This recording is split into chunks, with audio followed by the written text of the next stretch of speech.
So we're out here at a spot. It is Saturday the 8th, I believe. It's about 8:30 a.m. and I'm gonna go ahead and I'm gonna fish this spot right here. I've got this right here and I've got it all the way down there. This water looks really murky, so I have like this peanut butter and jelly color on this little jig. I'll show you guys what I'm using when I get my gear.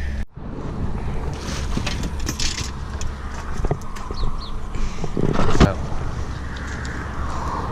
the first thing I'm gonna throw is this loon color whopper plopper.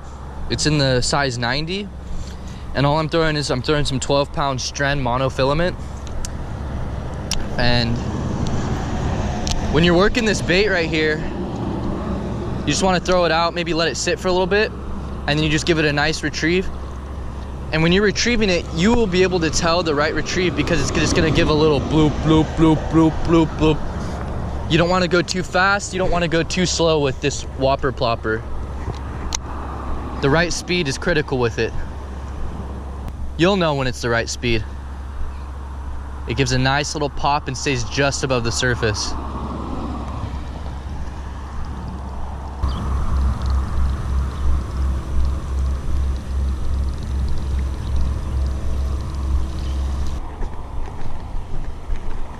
So there really is no right or perfect retrieve for the whopper plopper, but honestly, that it's kind of like a medium retrieve, I guess you would say, to just hear the bloop, bloop, bloop, bloop, bloop.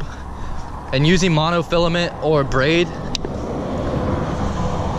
is perfect for the whopper plopper. You use fluorocarbon, it's gonna sink below the surface. Oh man, we're gonna have some scorching hot temperatures today. I'm pretty sure it's gonna be a high of 108 degrees, so I'm probably gonna fish for just a few hours here, and then I'm gonna leave before I catch that heat, because it's already pretty hot, and it's only 8:40. As soon as that 10 o'clock mark comes, 11 o'clock, it's really gonna be picking up, and then especially when it hits noon, I'm just gonna be like burning to a crisp. This is a really nice color. It's called peanut butter and jelly, and it's got this huckleberry craw on it. It's a Zoom Ultra Vibe speed craw, and this is a football head 3/8 ounce jig. So I'm using that in this water because it's super murky, and I'm using that with a 50-pound braid with a 15-pound fluorocarbon leader, and on my finesse setup, I just have a Gamakatsu EWG 3/0 hook, and I also have a 15-pound fluorocarbon leader with a 50-pound braid on that as well. And as I already stated, I've got some 12-pound monofilament on this whopper plopper right here. So I'm hoping for a good day. There's big fish in here. I've had people send me pictures of 7-pound, even 10-pound fish in these canals. So it holds really good fish. You just gotta find them. Let's get it. Probably gonna throw a few last casts here and then switch over to the next spot. This spot's pretty dead, so why not make a move? There's tons of these spots around here, and they're all loaded with bass, so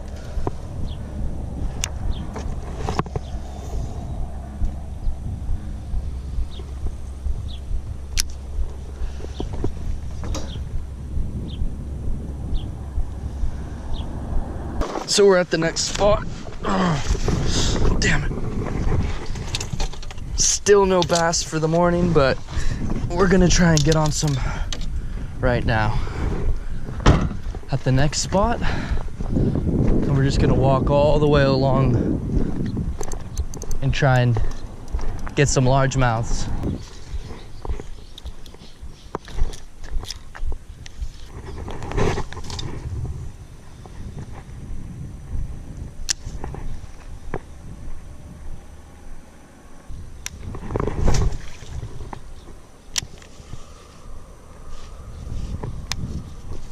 One eternity later. Man. It's been a slow morning. Honestly, I'm mad at myself though, because I woke up too late. I was supposed to be up at around 5 o'clock and I didn't get up until 7, so I got out here a lot later than I really wanted to, which is unfortunate, because when I come early, I like to come early, right before the sun rises. But it is what it is.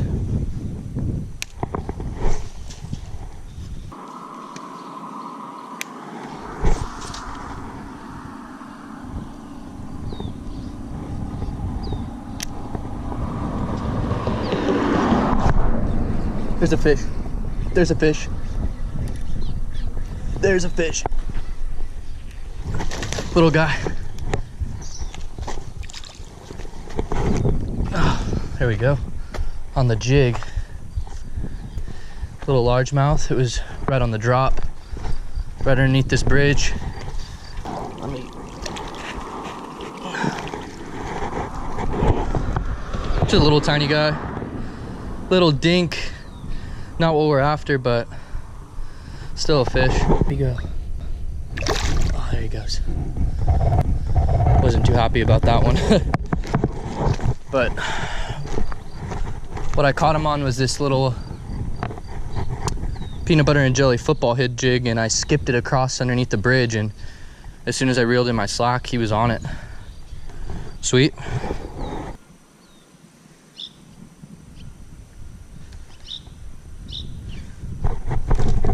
Another fish. There's another fish right here.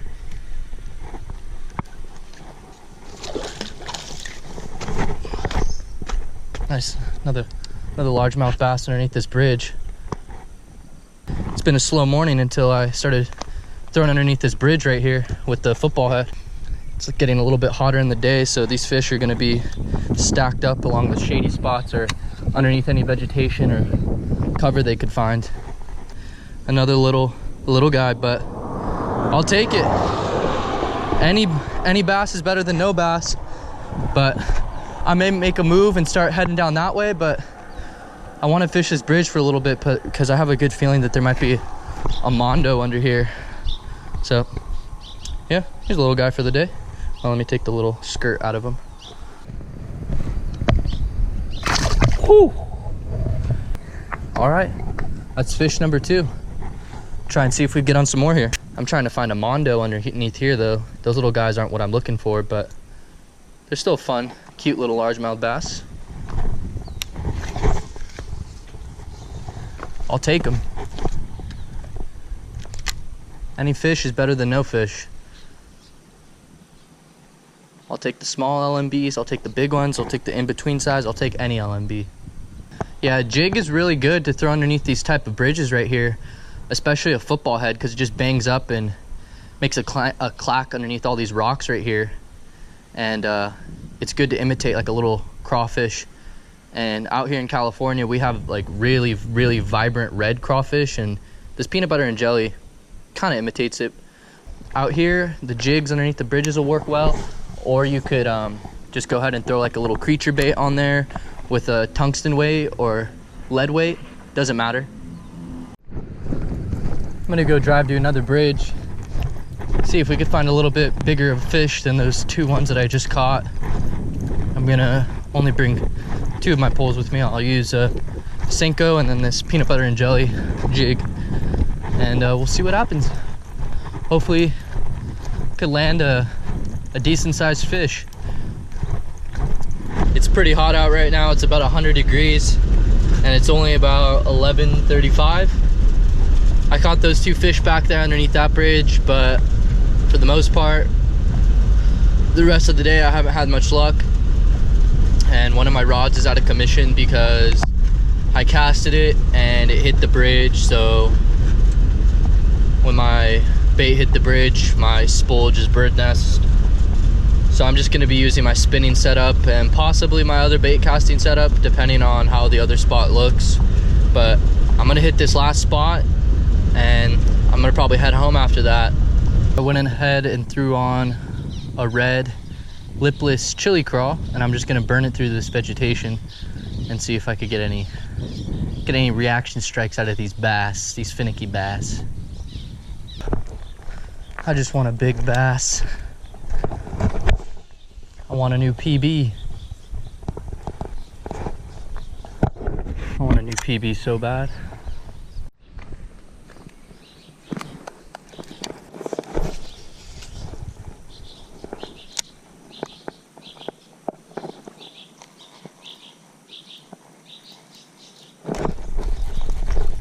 There's a fish. There's a fish. Right there on the chili crawl. It's a better fish. That's a better fish. It's not too big, but it's a better one than the other ones I had caught. Oh, he choked it. Come here, buddy. Oh, be careful. Oh, he choked this. He choked it. I skipped it right underneath that bridge and just a few little cranks and he just hammered it.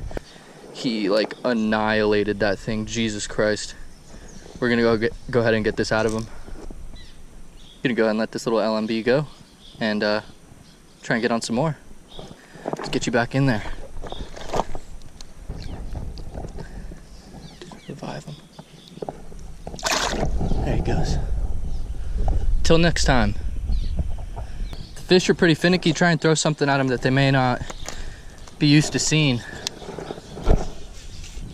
I know that a lot of people come out here and they fish with, you know, creature baits, craw style baits, and soft plastics and all this.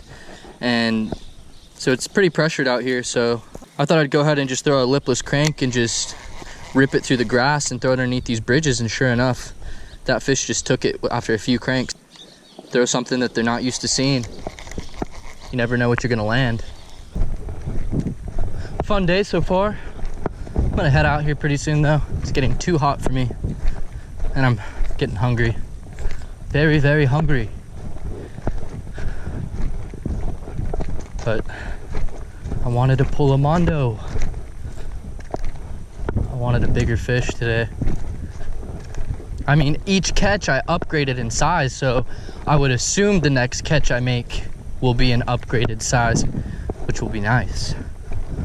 At least I didn't downsize on any today. There's nothing but upgrades. Nothing but upgrades. Well, one of my last casts, I'm stuck over here, so we gotta go retrieve it. And hope that I don't fall in this muck. Stuff's nasty. If I fell, that would suck so bad. And there she is, right in this gunk.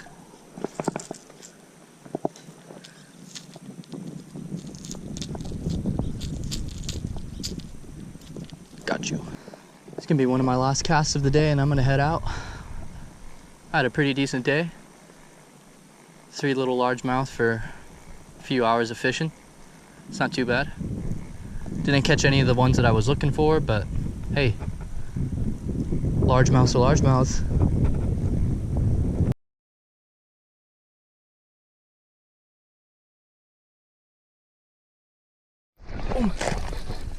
Oh my god.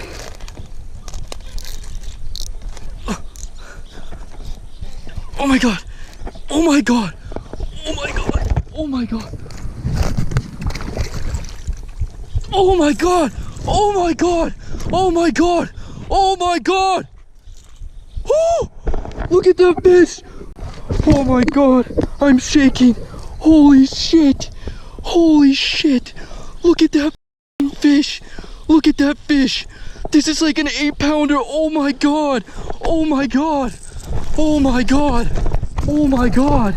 This is like a 8-pounder. Oh my god. This is a PB. This is a PB for sure. Look at that mouth. Look at that fish. Oh my god. Oh, I can't believe this. I can't believe this. I cannot believe this. I was just about to leave and I was skimming my lipless crankbait through the grass and this fish came up and hit it right on the shore. I need to get him some water, but I don't want to lose him. I do not want to lose this fish. Oh my god. I need to give him some water. Holy shit. Holy shit. I am freaking out. It's a monster. This is at least a 6 or 8 pound fish. This is definitely my PB. It came up and just smacked my lipless crank right on the shore. Oh my God. I am shaking. This is a giant, like a colossal. Oh, don't. I almost lost him. I've got a subscriber coming to the rescue. He's got a scale. Got a subscriber coming to the rescue. Oh my God.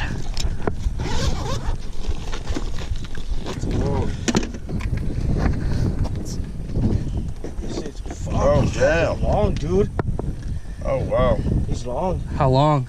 It's over 23. That goes 20. It's 23. 23. 23? He's long. He's got to be over 6. I think that scale might be off. I think it's like a 7. I gotta. So his scale was a little off, but it was, how long was that? It was 23? 23 inches. It's a 23-inch fish. Gonna go ahead and let her go. All right, let's let her go. Look at that fish. 23-incher. Whoa. Jeez, she goes. So you guys think it was like a 7 or 8? Yeah, I think so, dude. Oh my. I didn't think my line was gonna hold, man, when I saw the size of that fish. Right Yeah. What was that 9 pounder that I got? What was that one? That was like 23, wasn't So it? she was right, No, she was right no, here. it was out the bucket. She was right here Yeah. at 23? Let me see. Yeah, 23. Jesus Christ. The fish at the shore was just, it was taking off. Like, I ripped it through grass. Like, my cast was basically done. Like, I just ripped it and it just ripped through the grass, and then all of a sudden you see like this giant like Loch Ness monster just come up and just inhale this thing and just started taking off. In the video, it's just so quick, like you can't even see it. It just boom and just starts taking off. I had to let I thought I was gonna lose the fish. I'm only running 12-pound monofilament tests that I just put on yesterday, and it just started going, and that's the biggest largemouth bass in my life. 23 inches and 8 pounds. About 8 pounds, that's what we're gonna call it. Both of those guys said that the scale was off because the guy there had a 25-inch fish and that was 10 pounds. Mine was 23, so definitely an 8-pound fish, the biggest largemouth bass in my life. I'm freaking pumped. I was so ready to leave, and this is why you don't leave. It's just like those last few casts. Literally, it was like one of my last few casts, and it just boom. Always expect the unexpected when you're largemouth bass fishing, because this kind of stuff will happen. I could go on just like so pumped about my day now. If you guys have any questions or about anything, about the equipment I'm using, what lures I'm using, any advice, tips, just go ahead and comment below, and don't forget to subscribe if you enjoy these videos. I'll see you guys next video.